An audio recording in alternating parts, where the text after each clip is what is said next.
that he roamed among soldiers in battlefields. He sought a man who died and returned to life amid the wounded, struggling for their lives in pools of blood, a soldier who could tell him about the secrets of the other world. But one of Tamerlane's warriors, taking the seeker for the enemy, cleaved him in half with a smooth stroke of his scimitar, causing him to conclude that in the hereafter man gets split in two. Nonsense. Quite the opposite. I'd even say that souls divided in life merge in the hereafter. Contrary to the claims of sinful infidels who've fallen under the sway of the devil, there is indeed another world, thank God, and the proof is that I'm speaking to you from here. I've died, but as you can plainly tell, I haven't ceased to be. Granted, I must confess, I haven't encountered the rivers flowing beside the silver and gold kiosks of heaven, the broad-leaved trees bearing plump fruit, and the beautiful virgins mentioned in the glorious Koran, though I do very well recall how often and enthusiastically I made pictures of those wide-eyed houris described in the chapter That Which Is Coming. Nor is there a trace of those rivers of milk, wine, fresh water and honey described with such flourish, not in the Koran, but by visionary dreamers like Ibn Arabi.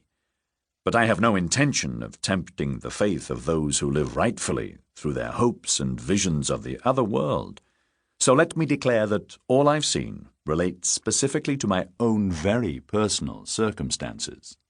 Any believer with even a little knowledge of life after death would know that a malcontent in my state would be hard-pressed to see the rivers of heaven. In short, I, who am known as Master Elegant Effendi, am dead, but I have not been buried, and therefore my soul has not completely left my body.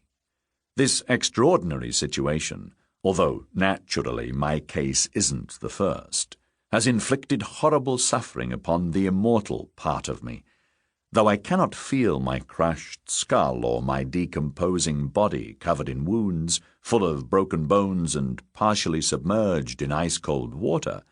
I do feel the deep torment of my soul struggling desperately to escape its mortal coil. It's as if the whole world, along with my body, were contracting into a bolus of anguish. I can only compare this contraction to the surprising sense of release I felt during the unequaled moment of my death. Yes, I instantly understood that the wretch wanted to kill me when he unexpectedly struck me with a stone and cracked my skull, but I didn't believe he'd follow through. I suddenly realized I was a hopeful man, something I hadn't been aware of while living my life in the shadows between workshop and household. I clung passionately to life with my nails, my fingers and my teeth, which I sank into his skin. I won't bore you with the painful details of the subsequent blows I received.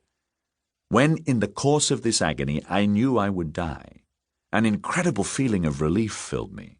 I felt this relief during the moment of departure. My arrival to this side was soothing, like the dream of seeing oneself asleep. The snow and mud-covered shoes of my murderer were the last things I noticed. I closed my eyes as if I were going to sleep, and I gently passed over. My present complaint isn't that my teeth have fallen like nuts into my bloody mouth, or even that my face has been maimed beyond recognition, or that I've been abandoned in the depths of a well. It's that everyone assumes I'm still alive. My troubled soul is anguished that my family and intimates who, yes, think of me often, imagine me engaged in trivial dealings somewhere in Istanbul, or even chasing after another woman. Enough. Find my body without delay. Pray for me and have me buried. Above all, find my murderer. For even if you bury me in the most magnificent of tombs, so long as that wretch remains free, I'll writhe restlessly in my grave, waiting and infecting you all with faithlessness. Find that son of a whore murderer, and I'll tell you in detail just what I see in the afterlife. But know this. After he's caught, he must be tortured by slowly splintering 8 or 10 of his bones.